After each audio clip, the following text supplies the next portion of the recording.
दोस्तों आपका स्वागत है एक बार फिर से हमारे चैनल नोटबोर्ड में। तो दोस्तों आज की इस वीडियो में हम क्लास 9th मैथमेटिक्स का जो सिलेबस है सेशन 2025 और 26 के लिए वो देखने वाले हैं दोस्तों। तो वीडियो में ज़रूर एंड तक बने रहिएगा। पूरी अच्छी तरीके से मैं आपको समझाने वाला हूँ कि मिड टर्म एग्ज़ाम का क्या सिलेबस होने वाला है, आपका जो फाइनल एग्ज़ाम होगा उसका क्या सिलेबस होने वाला है।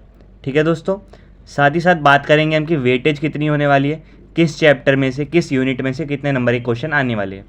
ठीक है दोस्तों, तो चलिए शुरू करते हैं। तो सबसे पहले आपको यहाँ पे दिख रहा होगा कोर्स स्ट्रक्चर। तो बेसिकली दोस्तों आपके जो क्लास 9th मैथ्स की बुक है उसमें टोटल 6 यूनिट्स हैं। हर यूनिट में से कितने नंबर का क्वेश्चन आएगा यहाँ पे लिखा हुआ है।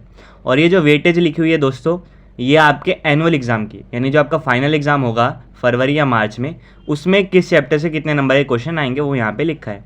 क्योंकि आपको पता है जो आपका मिड टर्म एग्ज़ाम होता है उसमें आधा सिलेबस आता है और फिर जो आपका फाइनल एग्ज़ाम होता है उसमें कंप्लीट सिलेबस आता है। तो ये फाइनल एग्ज़ाम का जो है मार्किंग स्कीम एक तरीके से आपको लिखी हुई है। जैसे यूनिट 1 आपका नंबर सिस्टम वाला है दोस्तों, तो उसमें से 10 नंबर के क्वेश्चन आएंगे। यूनिट 2 दोस्तों एलजेब्रा वाला है। एलजेब्रा वाले में दोस्तों 2 चैप्टर्स आते हैं वैसे तो। एक तो चैप्टर नंबर 2 जो आपका पॉलिनोमियल्स है, और चैप्टर नंबर 4 लीनियर इक्वेशंस इन 1 वेरिएबल या 2 वेरिएबल, ये वाला जो चैप्टर है आपका वो। ठीक है दोस्तों, तो इसमें से 20 नंबर का आएगा। यूनिट 3 आपका कोऑर्डिनेट ज्योमेट्री है, जिसमें एक ही चैप्टर आता है, चैप्टर नंबर 3, उसका नाम भी क्या है, कोऑर्डिनेट ज्योमेट्री, 4 नंबर का आएगा। यूनिट 4 आपका दोस्तों ज्योमेट्री वाला है, 27 नंबर का इसमें से क्वेश्चन आने वाला है। बहुत इंपॉर्टेंट है, इसमें कई सारी यूनिट्स है, सर्कल्स है, ट्राइंगल्स है। ठीक है, ऐसे आपकी यूनिट्स है, अभी मैं आपको दिखाऊंगा। फिर आता है यूनिट 5 मेंसुरेशन वाला दोस्तों। तो इसमें तो एक आप तो सरफेस एरिया वॉल्यूम वाला है, और एक दोस्तों आपका चैप्टर है हीरोन्स फार्मूला वाला, वो इसी में आता है। तो ये टोटल 13 नंबर का हो गया। और चैप्टर 6 है दोस्तों स्टैटिक्स, तो ये 6 नंबर का है। तो इनका टोटल अगर आप करते हैं तो 80 नंबर बनते हैं। तो 80 नंबर का आपका जो एनुअल एग्ज़ाम होगा उसका आपको यहाँ पे मैंने वेटेज बता दी। बाकी जो 20 नंबर है दोस्तों इंटरनल असेसमेंट के होते हैं। उसमें क्या होता है, आपके मिड टर्म के 5 नंबर लग गए, जैसे आपके जैसे पीरियोडिक टेस्ट होते हैं उनके नंबर लग जाते हैं, आपको प्रोजेक्ट दिया जाता है, असाइनमेंट दिया जाता है, ये सारी चीज़ें होती हैं। तो उनके मिला के 20 नंबर होते हैं और टोटल आपका 100 नंबर का बनता है। ठीक है दोस्तों, अब एक एक करके देखते हैं चैप्टर कौन कौन से आ रहे हैं। तो सबसे पहले यहाँ पे जो सिलेबस मैं आपको बता रहा हूँ वो मिड टर्म का सिलेबस है। तो चैप्टर नंबर 1 आपका दोस्तों नंबर सिस्टम आने वाला है। ठीक है, यहाँ पे 2 कॉलम आपको देख रहे होंगे, एक में लिखा है चैप्टर का नंबर और नेम, और दूसरे में लिखा है कॉम्पिटेंसीज, यानी इधर चैप्टर के बारे में बताया है कि चैप्टर कौन सा आ रहा है और उसमें क्या क्या टॉपिक्स आपके सिलेबस में हैं। इधर क्या बताया है कि आपको इससे क्या सीखने को मिलेगा। ठीक है, उसके बाद चैप्टर 2 है पॉलिनोमियल्स। तो सिलेबस आप यहाँ पे देख सकते हैं, पूरा अच्छे से बता रखा है। उसके बाद दोस्तों इसमें क्या सीखने को मिलेगा वो यहाँ पे लिखा हुआ है। ठीक है, इसमें जितनी आइडेंटिटीज़ है बहुत ज़्यादा इंपॉर्टेंट है दोस्तों, सबकी आप सब आइडेंटिटीज़ आपको याद होनी चाहिए और उनकी प्रैक्टिस आपको करनी पड़ेगी, क्योंकि इसकी वेटेज भी बहुत ज़्यादा है। फिर चैप्टर 3 है दोस्तों कोऑर्डिनेट ज्योमेट्री। ठीक है, इसमें आपको दोस्तों बस कार्टेशियन प्लेन क्या होता है, पॉइंट्स को कैसे प्लॉट करना होता है किसी भी प्लेन में, वो आपको पता होना चाहिए। फिर आता है चैप्टर 4 लीनियर इक्वेशंस इन 2 वेरिएबल्स। ठीक है, 2 वेरिएबल्स वाला आपका सिलेबस में है, और यहाँ पे आप देख सकते हैं टॉपिक क्या क्या आ रहे हैं।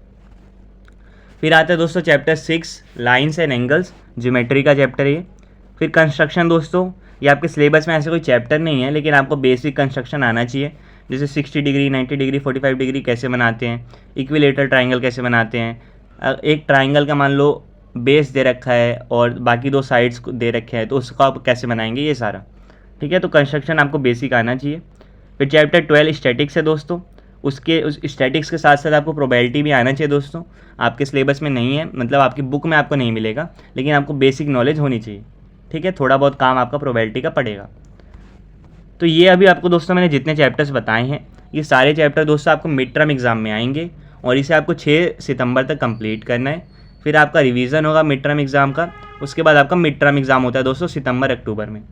ठीक है, तो वो आपकी प्रैक्टिस के लिए होता है कि आपने आधा जो सिलेबस पढ़ा है उसमें आपकी तैयारी कितनी है। उसके वैसे दोस्तों पूरे मार्क्स नहीं लगते हैं। 80 नंबर का अगर आपका पेपर हो रहा है तो 80 नंबर नहीं लगेंगे फाइनल एग्ज़ाम में, या तो टीचर उसको 5 में कन्वर्ट कर देता है दोस्तों, तो 80 का 5 में से आपको नंबर मिलते हैं, या तो उसके मार्क्स लगते ही नहीं है। मार्क्स आपके फिर पीरियोडिक टेस्ट के लग सकते हैं। ठीक है दोस्तों, तो आपकी प्रैक्टिस के लिए होता है, तो उस पर ध्यान आपको देना चाहिए। तो मिड टर्म जब दोस्तों ख़त्म हो जाएगा उसके बाद आपको कौन से चैप्टर्स पढ़ने हैं, तो चैप्टर 5 पढ़ना है, इंट्रोडक्शन टू यूक्लिड्स ज्योमेट्री। आसान सा चैप्टर है दोस्तों, कुछ ज़्यादा नहीं है, कुछ पोस्टुलेट्स और एग्जाम्स हैं जो आपको याद रखनी है बस। फिर चैप्टर 7 दोस्तों ट्राइंगल्स, मिड टर्म के बाद पढ़ना है, बहुत इंपॉर्टेंट चैप्टर है। चैप्टर 8 क्वाड्रिलेटरल्स, ये भी दोस्तों बहुत इंपॉर्टेंट है। इसमें एक टॉपिक आपको लिखा है area of parallelogram and triangle, इनका एरिया कैसे निकालते हैं। ये आपके बुक में नहीं है चैप्टर, ये आपका बेसिक है जो आपको पता होना चाहिए, ठीक है। फॉर्मूला क्या होता है एरिया ऑफ पैरेललोग्राम का, ट्राइंगल का क्या होता है, ठीक है, ये सारी चीज़ आपको पता होनी चाहिए।